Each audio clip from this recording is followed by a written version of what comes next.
Buenas noches, Iglesia, por doquiera ustedes están. Gracias por acompañarnos, transmitiendo en vivo desde San Salvador. Gracias por conectarse por doquiera partes de América, por escribirnos, por hacer que este programa nos diga que Dios lo usa para edificar. Por favor, no dejen de enviarnos sus comentarios, no dejen de enviarnos sus preguntas. Gracias porque hoy me escribieron preguntándome por qué he pasado hasta Isaías. Me dijo quien escribió, oiga, es un salto grande. Por favor, explíquenos por qué. Por supuesto que con gusto lo voy a hacer, pero no sin antes pedir la guía del Señor. Así que nos acompañan a orar, por favor. Gracias, buen Dios y Señor, por ser tan bueno con nosotros, por empujarnos a buscar tu palabra y amarla. Señor, entre tantos que hayas puesto tu voluntad dirigida hacia nosotros, es un milagro. Y es algo que no tenemos cómo agradecer, porque nuestro amor no viene, Señor, condicionado, sino más bien es por el amor que has puesto en nosotros. Así que el mérito es todo tuyo. Por favor, ilumínanos, inspíranos esta noche, que podamos crecer a través del estudio de tu palabra. Y gracias por tu bondad. En Cristo Jesús. Amén. Bien. No quise seguir con las crónicas de los reyes porque les dije desde que comenzamos a leer la Biblia que el propósito era leerla toda, no toda, el Antiguo Testamento en un año, porque ya leímos el Nuevo Testamento en el año de la pandemia. Aunque aún estamos en el segundo año de la pandemia, como sea. Ahora que estamos en el Antiguo Testamento, les advertí al principio que algunos libros iban a ser complicados quizá para el contexto de algunos, para otros hasta quizá tediosos. No que la Biblia sea tediosa, es para el contexto de cada quien. Aún quiero advertir, pienso que a algunos los libros de los reyes les pareció complicado. Muchos reyes, mucha repetición, muchos volvieron a hacerlo mal. Sin embargo, cuando estudiaron el libro de los reyes con este servidor desde el púlpito, de forma sistemática y profunda, cuando ahondamos en la vida de cada rey, de cada capítulo, les pregunto, ¿les pareció aburrido el libro de los reyes? No, creo que la mayor parte de ustedes responden, en lo absoluto. Allí es donde estudiamos la biografía de Elías, si es que tiene. Allí es donde vimos esa apasionante historia de los profetas de Baal. Allí es donde vimos la historia de Joás cuando fue el traspaso de mando. Sin número de estudios que tanta edificación nos significó, pero este es un estudio devocional. Significa que ahondar es imposible. Y al no profundizar, la superficialidad nos puede hacer sentir tedio. Nos puede hacer sentir complicada la lectura. Por eso es que estoy intentando ir de un lado al otro. Pero hay una segunda razón. Por supuesto que regresaré a las crónicas de los reyes, que descubrirán cuando regrese que es otra repetición de las historias ya planteadas, solo que desde una perspectiva un tanto diferente. Perspectiva del escritor, desde luego. Pero bien, los reyes, y un poco del primer libro de Samuel y el segundo, son contemporáneos a algunos profetas mayores y a algunos profetas menores. Quienes de ustedes estudien teología, si alguna vez ven el panorama de la Biblia, verán un diagrama en donde se pone el libro de Reyes, se pone el libro o el profeta mayor y luego el profeta menor contemporáneo a ese libro. Significa que si yo no estuviera coordinando la lectura del Antiguo Testamento en un año, lo más probable es que seguiría el orden del panorama bíblico, en donde abordaría los libros que son pasajes paralelos a la historia. Isaías es contemporáneo a alguno de estos reyes, así es que sus profecías estaban dichas algunas contra esos reyes. Y por eso pensé, bueno, pasemos a Isaías. Advierto, no todas. Hay algunas profecías en el libro de Isaías que están dirigidas para los futuros tiempos, es decir, ni siquiera han sucedido. Cuando Isaías las dijo, eran profecía, pero para nosotros ahora ya son historia. Hay otras que aún siguen siendo profecías. Bueno, esa es la razón por la que estamos en un profeta mayor. En cuanto al por qué mayor o menor, es simple. Los estudiosos los dividen en mayores o en menores por la cantidad, el volumen de contenido, no por la calidad del contenido, sino por el volumen. De hecho, con una simple comparación, Joel es uno de los profetas menores, más que chico, 2, 3 capítulos, pero tiene la profecía del derramamiento del Espíritu Santo. Así es que no se le vaya a ocurrir nunca la locura, la desfachatez teológica y vaya a poner en evidencia su ignorancia respecto al manual bíblico diciendo, Joel, un profeta, por favor, es de los grandes, así es que debo concluir, todos son grandes, pero los mayores tienen más volumen. En cuanto a Isaías, biografía de sí, 2, 3 cosas que mencionarles. No voy a dar datos introductorios, eso lo haría en un estudio sistemático, solo estoy poniendo a todos los lectores, a todos los que son parte del club, intentando que nos coloquemos en una misma página.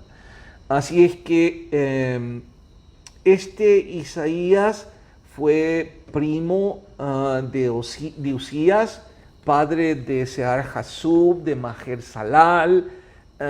Son esos nombres importantes. Bueno, sí, cuando nos sumerjamos en el libro, pero yo diría que lo más importante en su biografía es decirles que era, todo apunta, familia de príncipes, y que por ello tenía acceso a hablarles al gobierno, y algunas de sus profecías pues son así. Murió martirizado, su cuerpo fue partido, pero ¿para qué me anticipo? Vemos eso luego. Ahora sí, vamos a ir al orden de las preguntas de la guía y saltemos la 3. Así es que si alguien las iba a leer, no, sí, vámonos de una vez hasta la 4. La 4. Demuestre que la condición inmoral de Judá era lo más bajo posible. Bueno, les dije que en la época de Josías nos sorprendió que Dios ya no desistió del juicio. ¿Cuál era la razón? Que habían caído a lo más bajo posible. Si existe la putrefacción moral, estos se habían coronado de la inmundicia. tanto así que de forma retórica, confrontativa y acusadora, Isaías se refiere a los príncipes de Judá como príncipes de Sodoma y Gomorra. Si se tratara de un insulto de hoy día, dicho de forma respetuosa, creo que tendría que hacer algo parecido a esto: engendros del infierno. Eso es lo que está diciendo Isaías. Y esa es la frase que ocupa al comenzar: príncipes de Sodoma y Gomorra. Si usted es un lector nuevo en nuestro club, seguramente habrá cuestionado, pero ¿cómo es posible? Sodoma y Gomorra ya fueron destruidos. Es lenguaje retórico propio de personajes como Isaías. Ya lo descubrirán. Su manera de hablar es portentosa, elocuente. Pero bien, me anticipo. Sigan. La 5. Contextualice los versos capítulo 1, versículos 2 y 3. ¿Qué dicen esos dos versos? Ah, ya me acordé. Dice sobre las fiestas solemnes, en donde Dios menciona que aborrece las lunas nuevas y las fiestas solemnes de los príncipes de Sodoma y Gomorra. ¿Por qué aborrece? Y no está hablando de fiestas paganas. Está hablando de algo todavía que la Biblia describe peor. ¿Qué es peor que una fiesta dirigida a Astarot o a Baal peor? El sincretismo religioso. Los teólogos llaman sincretismo al vicio de poner a dioses, pseudo dioses, a la par de nuestro Dios. Entonces ellos celebraban sus fiestas adorando dioses paganos, pero también adorando al Señor. ¿Saben? Muy parecido a lo que hoy día el mundo hace, que sus fiestas, se dice, están en honor al Dios de la Biblia, pero sus prácticas son borracheras y cosas parecidas. Entonces Dios dice: estoy cansado de escucharlas. Mi alma las abomina. Creo que más en nuestro español, Isaías está diciendo: toda su charlatanería religiosa, Dios la aborrece. Deben cambiar eso pronto. Aunque la pregunta no incluía que la aplicamos a nuestras vidas, pero bien haríamos en cada vez que nosotros celebramos una fiesta, de cualquier razón que sea. Empezando por el Día del Padre, siguiendo por el Día de la Madre, yendo por Navidad, por un cumpleaños, por una piñata o por una boda. Si no estamos honrando a Dios con esa fiesta, tengamos cuidado de no convertirla en una luna nueva, algo que Dios aborrece.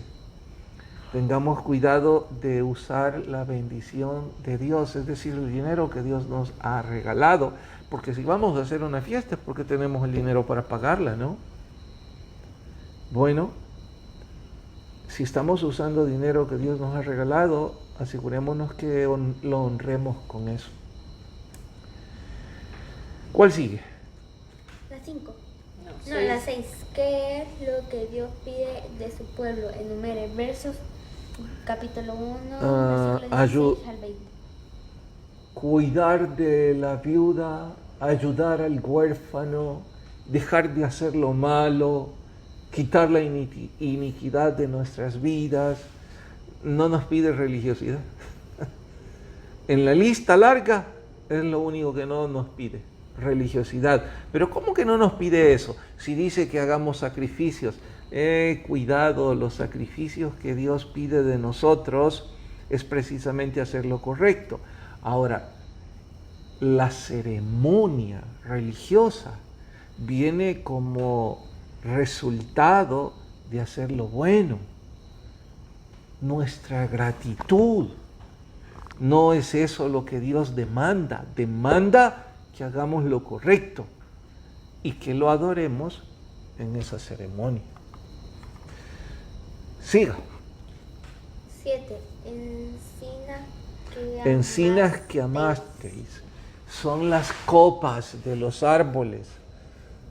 Una de las prácticas más comunes de los que adoraban a Baal, a Moloch y a Astarot era celebrar sus fiestas religiosas en árboles frondosos, en las encinas. ¿Por qué? Porque la rama prodigaba una extensa sombra. Era como poner un canopy gigante. Nosotros vivimos, yo hago mal con hablar por ustedes, en una sociedad, en una condición económica media, baja, hacia abajo. Pero si fuéramos parte de una sociedad media, alta, hacia arriba, ellos acostumbran a hacer sus fiestas en jardines bellos, extensos, y no la hacen bajo encinas o árboles frondosos, sino que regularmente lo que hacen es colocar canopies gigantes, bellísimos, color blanco, con ventanas de plástico y algunas de vinil. He oficiado 1, 2 o 10 bodas en condiciones parecidas y puedo asegurarles, el color blanco de esos canopies con el color verde de los jardines más las flores embellece sin duda la fiesta. Es exactamente lo que se está describiendo, solo que en lugar de canopies eran los árboles. Pero escuchen lo más grosero, lo más sucio, lo más profano. Allí es donde practicaban todo tipo de depravación sexual. Por eso es que dice, los árboles que ustedes aman para adorar a sus dioses paganos. Terrible, ¿no? Siga. 8. Hacía que el reino específicamente estaba dedicado al ministerio de Isaías. Todo apunta a que la profecía de Isaías va dirigida hacia el reino del sur, Jerusalén, Judá, y parece que ahí vamos a estar.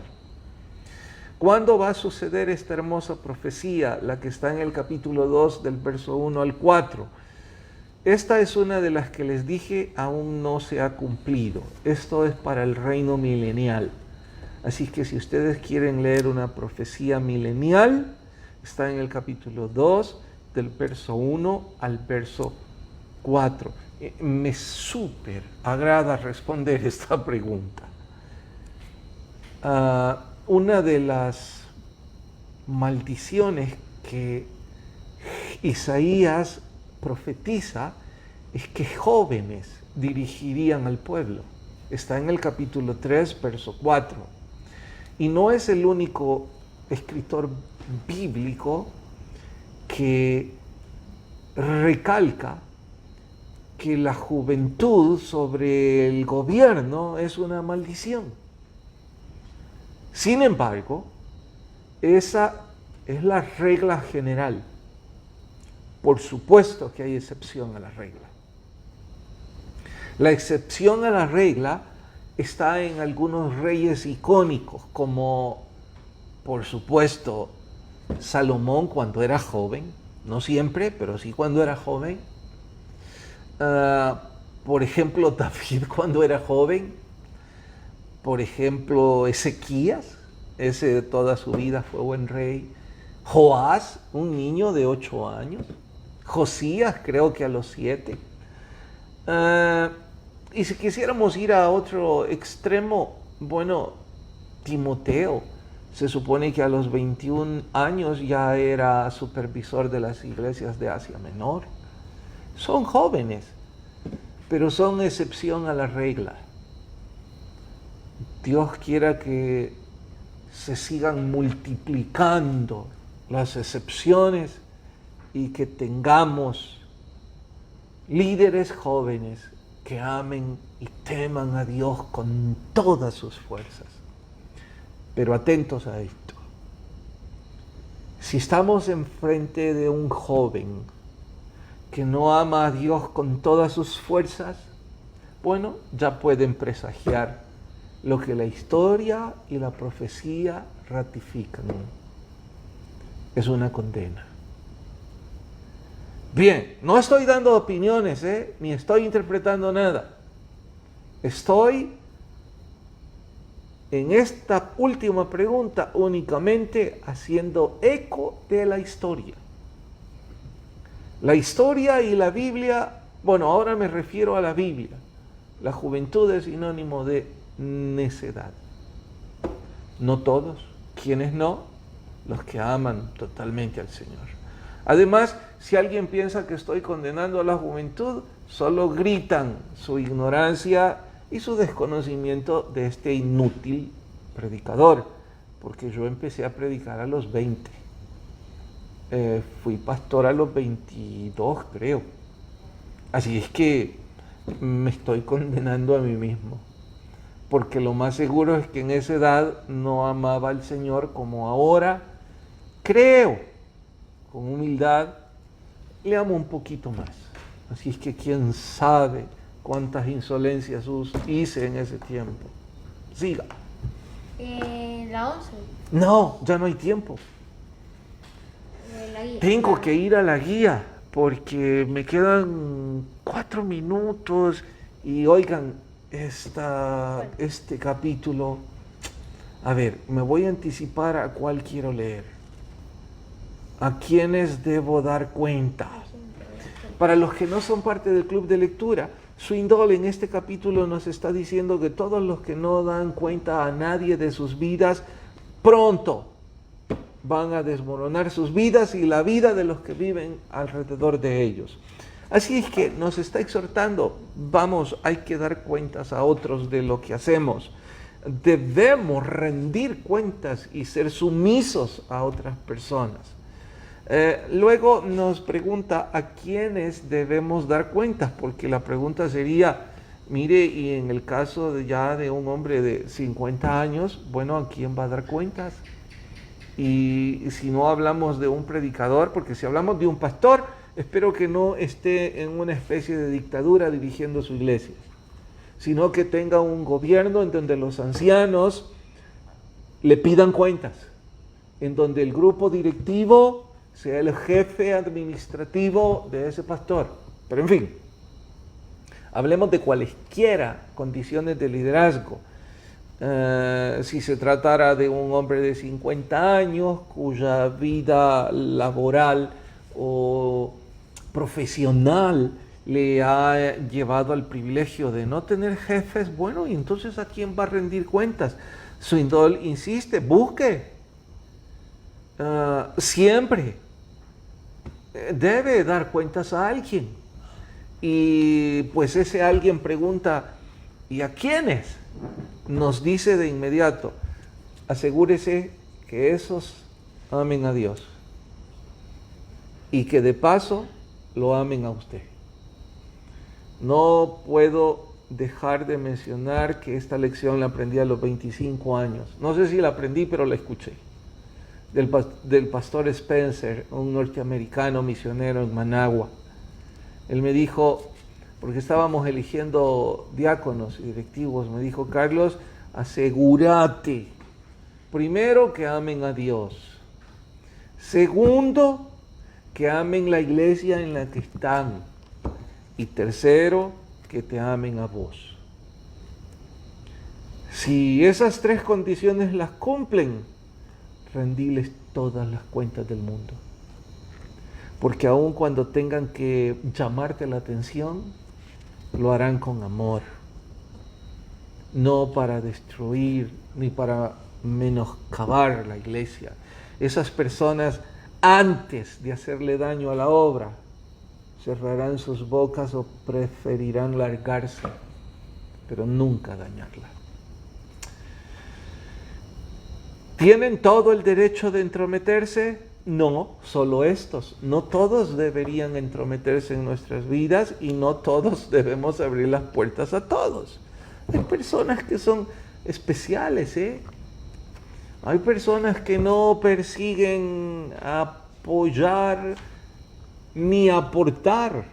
Hay personas que tienen tantos conflictos de personalidad y si usted les permite a ellos ser parte de, wow, se está metiendo en aprietos. No olvido cuando estuvimos 15 años atrás eligiendo un grupo de directivos, y sí olvido por qué se quedaron como 5 o 6 vacantes, porque casi nunca en los 30 años ha habido tantos espacios vacíos, pero bien, esa vez sucedió y estuvo a punto de llegar una persona. Y recuerdo bien cómo 2 de los diáconos, cuando estábamos en la elección, porque es democrática, se acercaron y me dijeron: pastor, mire qué inventa, esa persona no debe entrar a la directiva. Yo me puse a reír y les dije: ¿qué quieren que hagamos? ¿Hacemos ahora fraude electoral? Y todos nos reímos y dijimos: bueno, oremos. Bendito Dios, cuando la elección terminó, esa persona perdió por 2 votos. Bendito Dios. ¿Qué más? Solo queda un minuto. ¿Cuál? No, pero me queda. Escriba las preguntas que deberíamos responder, a quienes debemos dar cuentas. Recomendaciones de Sindol. Puede nombrar a una o más personas fuera de su familia.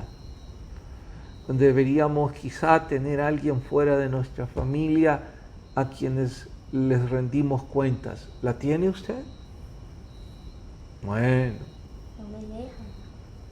Sos una niña, pero ya los adultos. ¿Está consciente de los peligros de no dar cuenta a nadie? ¿Cómo se libran? ¿Cuándo fue la última vez que dio cuenta de su vida privada a alguien?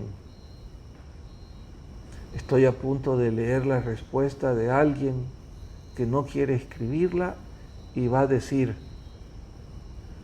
cuando me dieron la charla prematrimonial, desde entonces no le doy cuentas a nadie de mi vida. Pobre de usted. Adiós al tiempo. Y adiós a todos. A no ser que había algo que en 30 segundos, no, hoy ni quisieron responder. ¿Es que no se conectaron? ¿O sí? Bueno, de todas maneras tengo la esperanza que quizás en diferido escuchan el club y siguen estudiando, que sería al final del camino el propósito de esto. El que tenga oídos, oiga lo que el Espíritu dice a la iglesia. Buenas noches a todos.